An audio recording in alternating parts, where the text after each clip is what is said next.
Quem entrar no Instagram e quiser participar, a garrafinha de álcool aparecendo aqui no vídeo, vou colocar para lá, eu onipresente essas garrafinhas, as luvas de mover as pinturas para lá e para cá, também aparecendo no vídeo. E é isso. Então, estamos ao vivo aqui no YouTube para mais um episódio do nosso Arte Conecta. E boa noite, eu sou João Correia, sou historiador de arte, sou mestre em liderança cultural e nessa série de episódios a gente mostra como é que a arte de hoje te conecta com o mundo. Hoje, especialmente, eu resolvi sair um pouquinho do que eu tinha programado para responder uma pergunta que a Renata Cabral, o Domitila, fez na última live, ali na quinta passada. A gente fez a nossa Masterclass. Aliás, quem tiver interessado no curso Olhar Contemporâneo, as inscrições fecham hoje às 23h59, ainda tem aí umas 3, 4 horinhas aí para se inscrever. E nessa live, o Olhar Contemporâneo, onde a gente falou um pouquinho sobre o curso, a Renata Cabral, que estava presente, colocou a seguinte pergunta. Vou colocar aqui para vocês. Diante de tanta inovação, a pintura perdeu a sua importância? E quem tiver Connecting Food, já vi aqui a Alcione, e quem quiser entra no YouTube, porque eu vou estar mostrando algumas imagens no YouTube que eu não vou mostrar no Instagram. Então, se vocês pegarem o link na bio, vocês conseguem ver isso no YouTube. E aí, a Renata Cabral, uma das pessoas que estavam assistindo, com todo aquele conteúdo super inovador, né, da programação aí do curso Olhar Contemporâneo, ela falou, e aí, a pintura perdeu a importância? E aí eu dei uma resposta rápida para ela na hora, mas eu queria entrar um pouco mais nesse assunto, e quem tiver perguntas aí, fica à vontade de colocar no feed, dependendo da programação aqui, eu vou tentando responder, e se for uma pergunta recorrente, que eu recebo muito das pessoas, eventualmente eu faço um episódio aí inteiramente para responder elas, como eu vou fazer hoje. Então ela colocou, né, diante de tanta inovação, a pintura perdeu a sua importância. Quer ver? Eu acho que eu até peguei as palavras dela aqui. Diante de obras tão inovadoras que rompem com a tradição acadêmica, a pintura perde a sua importância para o pensamento contemporâneo? A pergunta da Renata. Então eu vou, de alguma forma, não é exatamente o que ela perguntou, mas é nessa linha, né, falar um pouco sobre a importância da pintura hoje, e eu vou falar um pouco sobre a importância da pintura hoje, com base num crítico alemão chamado, né, se escreve Jorg, né, J-O-R-G, né, e se pronuncia Jorg Heiser, e que foi um livro que eu li no passado, que me marcou bastante, então vou compartilhar um pouco a teoria dele com vocês. Antes de compartilhar a teoria dele, eu vou mostrar o que eu estava apresentando que gerou essa reflexão ali da Renata, né, no nosso curso ali, Olhar Contemporâneo, a gente mostra artistas como, por exemplo, no primeiro quadro, o Pepe Lemes, né, que faz performances, aulas, onde as obras são feitas junto com os alunos, né, a gente tem a Fabiana Faleiros, né, esse segundo quadrinho na primeira linha direita, onde ela tem obras como um workshop de fofocas, como um bar temático dedicado à masturbação, né, você tem aí no terceiro quadrinho na primeira linha, é o Cripta de Jean, né, que faz o Picho, que é muito polêmico, isso é um painel que ele fez em Birmingham, e na segunda linha, você tem o Constandular, né, onde ele faz performances digitais com 2,5 milhões de perfis falsos que ele comprou. Oi, Paty Marcílio, se quiser entrar e acompanhar a gente no YouTube, tá? E ele comprou 2,5 milhões de perfis falsos no Instagram para fazer performances digitais. E, né, tem o outro artista, Ian Cheng, que trabalha muito com inteligência artificial e animação, onde você tem diferentes algoritmos aí de inteligência artificial batalhando pelo protagonismo no corpo do personagem. Então, são obras que, né, que são esses artistas que a gente debate aí no curso do Olhar Contemporâneo. Né, tem o Samsung Young, né, que pega um fake news, um personagem inventado pela indústria aí de captação de recursos, né, que usa a música, usa um personagem que nem existe para fazer uma captação, e aí ele cria um apartamento, um ambiente, cria a música e faz uma turnê em homenagem a esse personagem. E né, são todos artistas que eu tô, né, acho que para algumas pessoas que viram na última quinta, isso é repetido, mas eu vou repetir aqui para quem não viu, o Quiluange que arrenda, né, que pega e faz, né, essas habitações no deserto, né, essa imaginação aí de que seria uma cidade na África, né, com uma perspectiva colonial, e ele faz obras onde ele faz uma releitura da Olímpia do Manet, né, tem o Cooking Sections, né, que trabalha muito com a sazonalidade dos alimentos, né, e cria essa instalação em cima do mar, e tem a Sondra Perry, né, uma artista americana que trabalha, uma artista obesa, quando ela vai jogar videogame, escolher um avatar, ela não encontra um artista obeso, um avatar obeso, e aí ela começa a refletir muito sobre isso e faz essa instalação em cima de uma escavadeira. E né, tem o 18 Apples, que faz essa interface, onde você pode, de alguma forma, governar uma barata, com cada um com as suas vontades, né, a partir do próprio cérebro. E tem o artista de Gana, né, o Ibrahim Mahama, né, que vai e cria, né, e encapa, né, todo esse prédio de controle aduaneiro, né, em Milão, né, com os sacos de juta, né, para colocar essa reflexão sobre, né, o prédio que controla e os sacos que realmente representam o trabalho. E aqui a gente não consegue ver porque eu estou em cima da imagem, né? Tá, pronto. Aí tem o trabalho da Melanie Bonaggio, que trabalha, né, com essa questão do poliamor, das diferentes formas de amar, do eco-queer, né? Também tem a Mary Read Kelly, né, que trabalha, né, ela resgata, né, ela cria uma mitologia em cima de uma prostituta na época da guerra, ela resgata um corpo de uma mulher no rio e faz né, como se fosse uma autópsia, onde ela conversa com as diferentes partes do corpo. Tem o Ian Cheng, que o Zheng Bo, né, que basicamente transa com as plantas, e tem a Tracy Rose, né, que pega e faz essas performances de personagens boêmios ali em direção ao monumento principal, Evera Lúcia, em Madrid. Né? Então, eu estava apresentando esses artistas que, de propósito, né, por causa da proposta aí do nosso curso, né, que sejam artistas que surgiram nos últimos 10 anos. Oi, Alcione, boa noite. Muito disruptivos, e aí a Renata vira e fala, puxa, mas diante de tanta inovação, o que acontece com a pintura? Né, e aí, de fato, a gente, né, praticamente não tem pintura. Acho que o Pepe Lemes trabalha um pouco com pintura, quem mais? Acho que desses, de fato, o Cripta de Jean trabalha um pouco com pintura, né? Não acho que da forma como ela imaginou, e tem um pouquinho de pintura aí, mas não no sentido tradicional, né? Então acho que é uma pintura pertinente diante de tanta inovação. O que acontece com a pintura? E aí eu vou falar um pouquinho com base, né? Eu vou ver se dá certo aqui. Deixa eu acender a luz e virar aqui um pouquinho para ver. Eu coloquei aqui um quadro.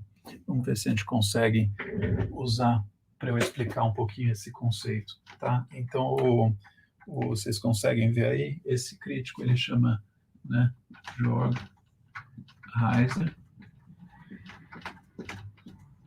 tá? E deixa eu ver se vocês conseguem. Deixa eu fazer o seguinte, vou colocar aqui, porque aí fica a tela maior, tá? E o livro chama-se All of a Sudden,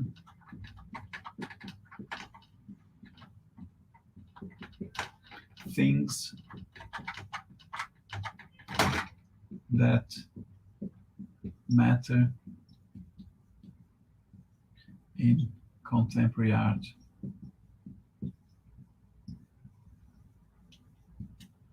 Recomendo quem lê inglês, leia. E no capítulo 3, ele fala muito sobre essa questão da pintura, né? Então, ele fala... Gabriela colocou alguma coisa que eu não consegui ler. Então, ele fala, né? Acho que a pintura contemporânea, ela tem que considerar, para começar, que ela tem que abraçar duas competições, né? Então, você tem que pensar a pintura, né, contemporânea, ela tem uma competição, né, na vertical, na horizontal, porque ela passa a estar competindo, né, pelo menos como qualidade artística, como obra, como espaço expositivo, como atenção, né, na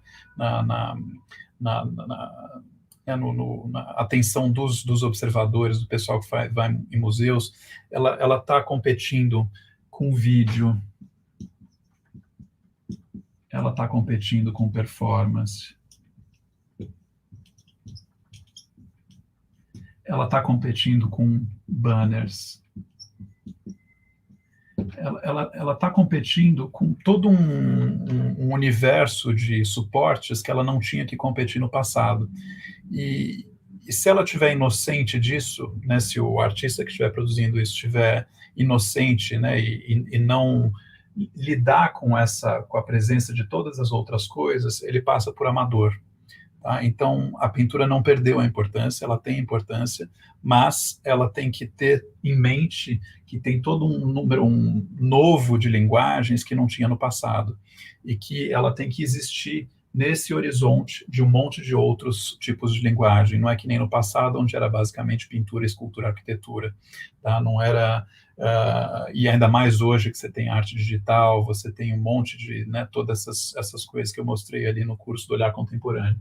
Isso assim, né, na horizontal, assim, em volta dela, né? E historicamente, na vertical, ela está concorrendo com ela mesma. Então, ela é o suporte que, de alguma forma, tem mais histórico, tem mais tradição. Então, ela tem que, de alguma forma, se manter relevante com mais ou menos 1000 anos de tradição. Tá? Então, se tem alguém como, por exemplo, o Constant Dullard, que está fazendo performances digitais, ele está basicamente inovando num ambiente. Ele está concorrendo com outras coisas que estão acontecendo hoje, mas ele não está concorrendo, né, com 1000 anos, dependendo de como você contar, pode ser 1000 anos, pode ser mais que 1000 anos, pode ser um pouco menos, né, pode ser contar a partir da Renascença, onde surge pintura a óleo, surge, né, antes disso era têmpera, né, dependendo de como você for para a época das cavernas, é muito mais que isso, que já tinha, Lascaux, né? Então, mas ela está concorrendo com ela mesma, e ela tem que manter a importância em relação a ela mesma, e ela tem que manter a importância em relação às outras técnicas, aos outros suportes que estão acontecendo hoje. Se ela não tiver consciência disso e ela se manter inocente, né, e ela vai falhar, ela vai passar por amadora, vai passar por... Então, isso é uma consideração, tá, importante. Agora, eu queria mostrar para vocês uma outra consideração que ele colocou, que é três formas de abordagem da pintura. Tá? Então, Karina, tudo bom, Karina? Estamos no YouTube. E três formas de abordagem da pintura. Então, uma primeira, ele fala que... Eu vou mostrar alguns exemplos para vocês daqui a pouco. E isso é a teoria dele, né? Acho que é até uma boa reflexão, se eu concordo ou não, acho que é uma coisa para a gente pensar, mas ele fala que tem 3 caminhos, né? Então, tem um caminho, que é um caminho da pintura, que de alguma forma faz resgate históricos, né? É um pintor que está trabalhando hoje e, de alguma forma, ele está trazendo para a pintura dele um pouco do surrealismo, um pouco do expressionismo, um pouco do impressionismo, um pouco do... E quando você olha, você vê isso no que você está olhando, né? Um pouco da abstração, um pouco de algum tipo de figuração, né? Você vê um pouquinho do passado, você vê que de alguma forma ele fez uma receita onde os ingredientes já foram vistos no passado. Tá? E aí ele dá como exemplo disso, eu vou colocar aqui para vocês,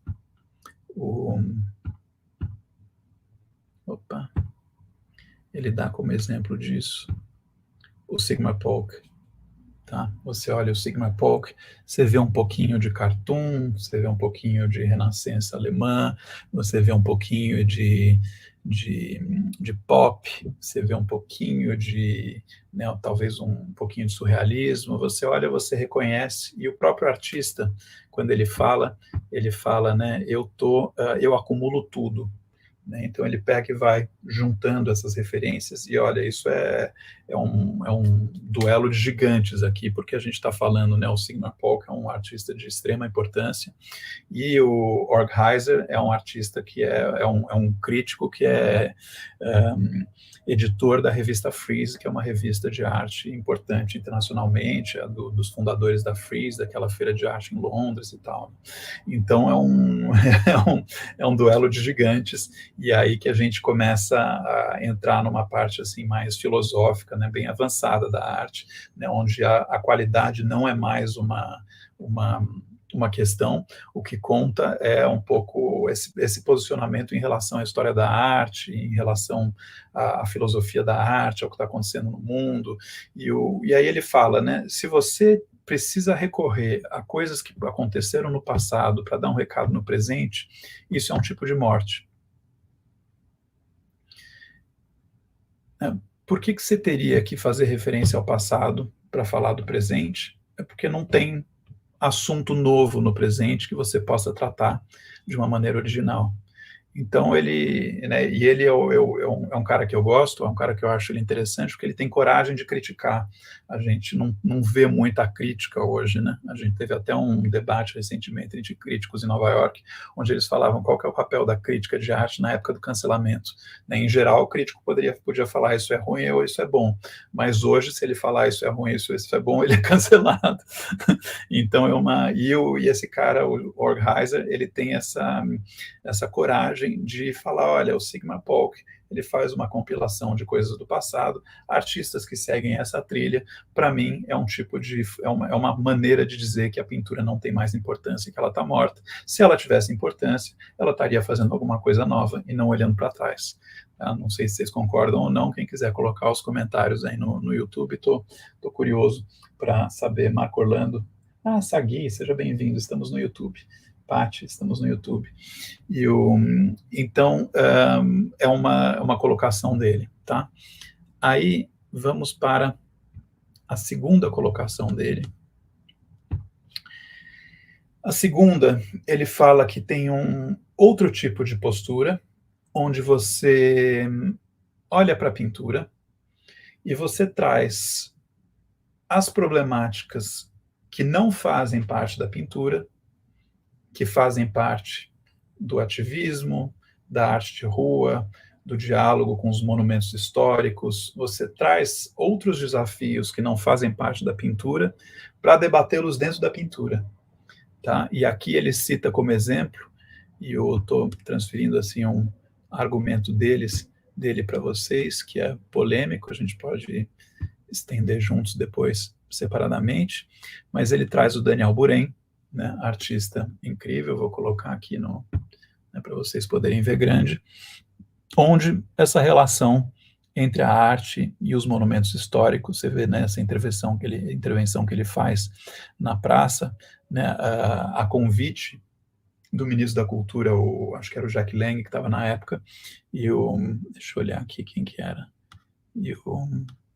acho que eu tinha nas minhas anotações, enfim, ele faz essa intervenção a convite do ministro da Cultura, e ele usa a pintura, né, para refletir um pouco, para fazer ela interagir, né, com a arquitetura, com os monumentos históricos, e depois, está vendo, ele traz isso para a tela, a gente vê no quadradinho da direita o quanto ele né, o diálogo que tem entre o que está no topo à esquerda, onde você tem esses quadrantes, e o que está embaixo à esquerda, e a pintura que ele tem embaixo à direita, né, e em cima à direita você vê um exemplo de como é que ele usa essas formas da arquitetura para trazer um pouco as cores, e de acordo com no All of a Sudden, né, Things That Matter in Contemporary Art, né, que em português quer dizer, né, de repente, o que importa na arte contemporânea, esse é um livro de 2008, né, ele fala, se você tem que trazer de fora da pintura desafios que não pertencem a ela e tratá-los dentro da pintura, isso também é uma forma de dizer que ela perdeu a importância. Se ela tivesse importância, você não teria que trazer de outros assuntos, né, de outras áreas, algo para debater dentro dela.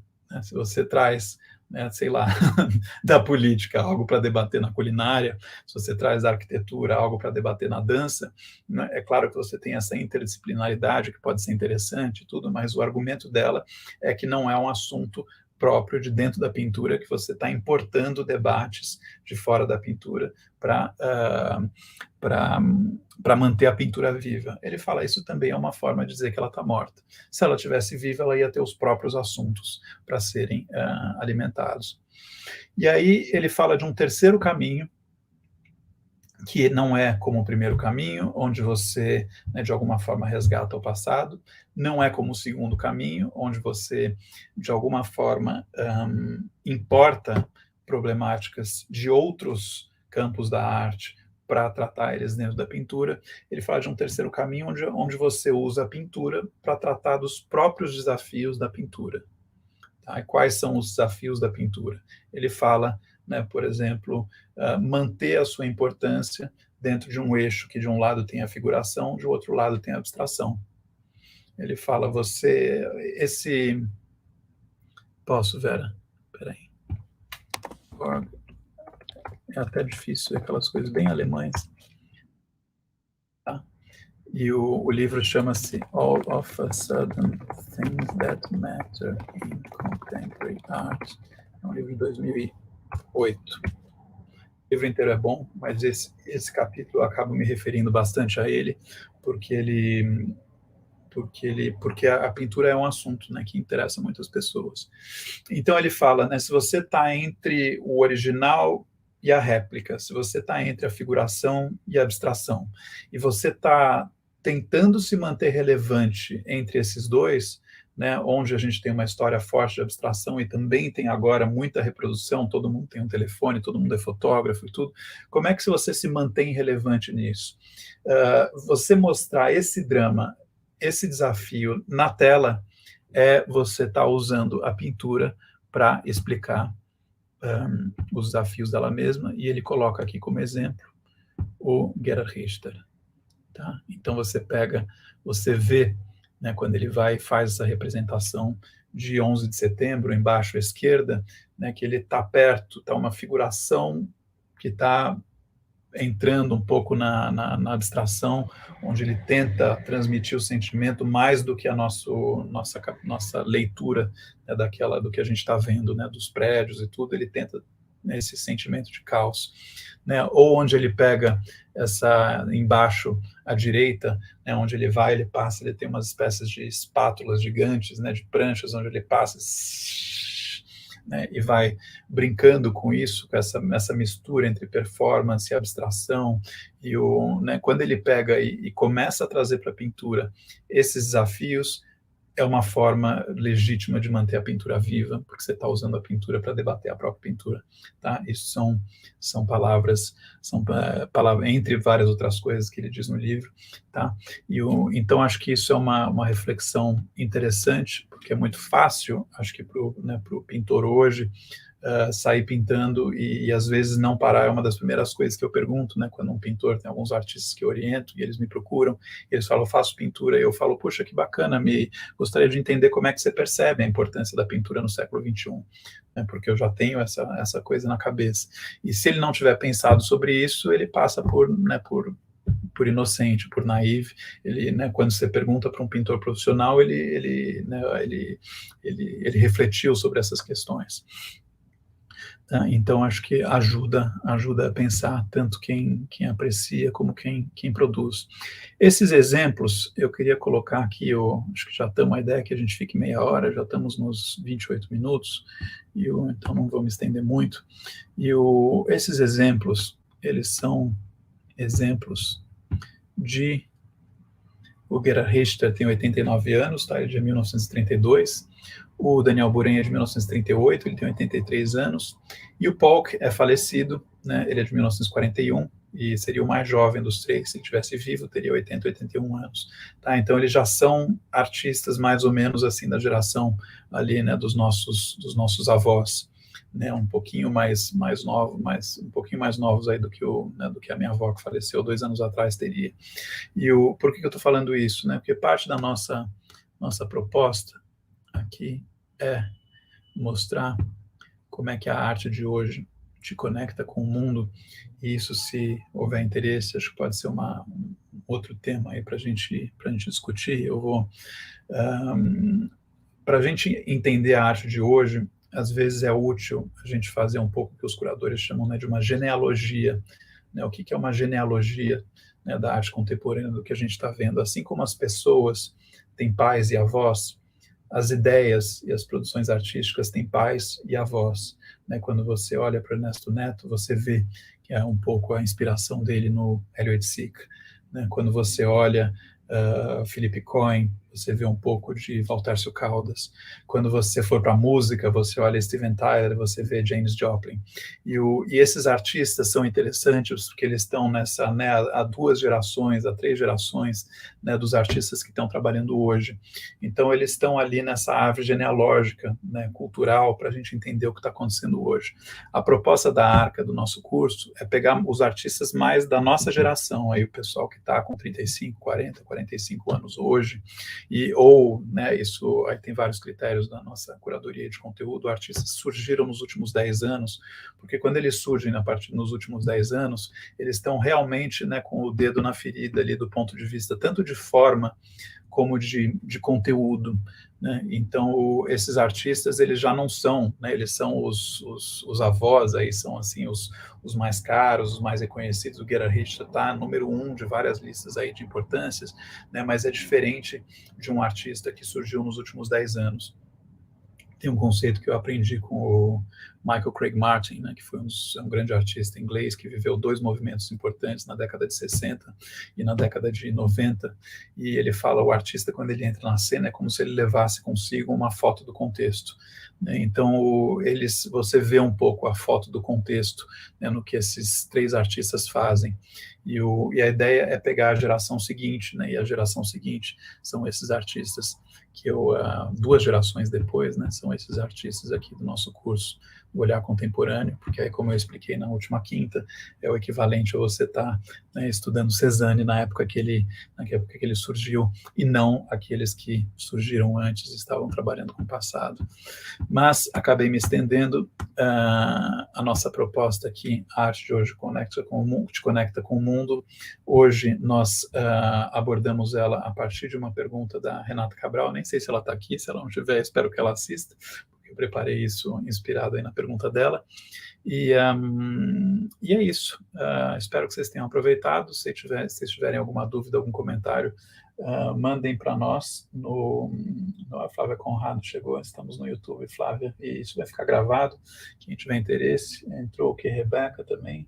E quem tiver interesse pode assistir a gravação, e quem tiver alguma dúvida pode colocar aqui e eu posso considerar isso para as próximas lives. E a Arte Conecta, o próximo episódio ali é na quinta-feira, dia 10 de fevereiro, das 8 às 8h30, e hoje, às 23h59, a gente fecha inscrições para o curso Olhar Contemporâneo. E a Arca é para curtir, compartilhar, gostar do nosso layout, salvar e se inscrevam no nosso canal aí do YouTube, salvem, compartilhem, curtam, e eu agradeço a presença de vocês, e vou aguardar uns 10 segundos aí se alguém tiver algum comentário, alguma pergunta, se não, encerramos por hoje. Oi, Graci Guarani, seja bem-vinda. A gente está no YouTube, tá? Está encerrando, mas ela fica gravada, caso você queira assistir.